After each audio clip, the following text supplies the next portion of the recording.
Hi friends, ഇന്ന് നമുക്ക് വേഗത്തിലൊരു fried rice തയ്യാറാക്കുന്നത് എങ്ങനെയെന്ന് നോക്കാം. അതിനുവേണ്ടി ഞാൻ ഫ്രോസൺ വെജിറ്റബിളാണ് എടുത്തിരിക്കുന്നത്.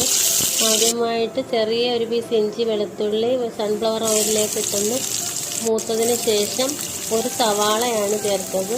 പിന്നെ 2 പച്ചമുളക് അരിഞ്ഞത് ചേർത്ത്, പിന്നെ ക്യാബേജ് ചെറുതായി അരിഞ്ഞത് ചേർത്ത് ഒന്ന് വഴറ്റിയെടുക്കാം. നല്ലതുപോലെ വഴരണ്ട.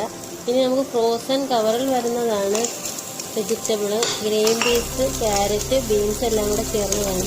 അതും കൂടി ഇട്ടൊന്ന് വഴറ്റിയെടുക്കാം. അതൊന്ന് വെന്ത് വരാൻ വേണ്ടി ഒന്ന് 5 മിനിറ്റ് അടച്ച് വെക്കാം ചെറിയ തീ. എല്ലാം നല്ല രീതിയിൽ വെന്തിട്ടുണ്ട്. ഇനി നമുക്ക് ഉപ്പും കുരുമുളകും മഞ്ഞൾപ്പൊടിയും ചേർത്ത് വേവിച്ച് വെച്ച ചിക്കനാണ് അതിലേക്ക് ഇട്ടത്. അതും കൂടെ ചേർത്തൊന്ന് ഇളക്കിയെടുക്കാം. ഇനി നമുക്ക് കുറച്ച് കുരുമുളക് പൊടി ചേർക്കാം. ഇനി ആ വെജിറ്റബിളിൻ്റെ അളവിൽ കുറച്ച് ചോറ് അതിലേക്ക് ചേർക്കാം. ചോറ് നല്ലതുപോലെ വേവരുത്. 80% വരെ ഫ്രൈഡ് റൈസിന് ചോറ് വേവാവും.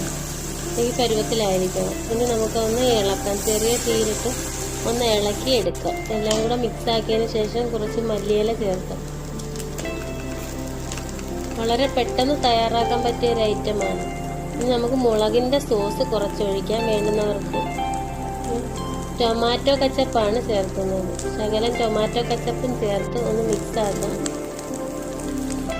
ഞാൻ ഒരു മുട്ട പുഴുങ്ങി മുറിച്ച് വെച്ചിട്ടുണ്ട്. ഇനി കുറച്ച് ഫ്രഞ്ച് ഫ്രൈസ് വറുത്തത് അതിൻ്റെ മുകളിലിടാം, ഒരു ഭംഗിക്ക് വേണ്ടി. അങ്ങനെ നമ്മുടെ വേഗത്തിലുള്ള ഫ്രൈഡ് റൈസ് തയ്യാറായിരിക്കുകയാണ്. വളരെ പെട്ടെന്ന് കുട്ടികൾക്കൊക്കെ സ്കൂളിൽ കൊണ്ടുപോകാൻ ഉണ്ടാക്കാൻ പറ്റിയൊരു ഐറ്റമാണ്. റെസിപ്പി ഇഷ്ടപ്പെട്ടെങ്കിൽ ലൈക്ക് ചെയ്യാൻ മറക്കല്ലേ.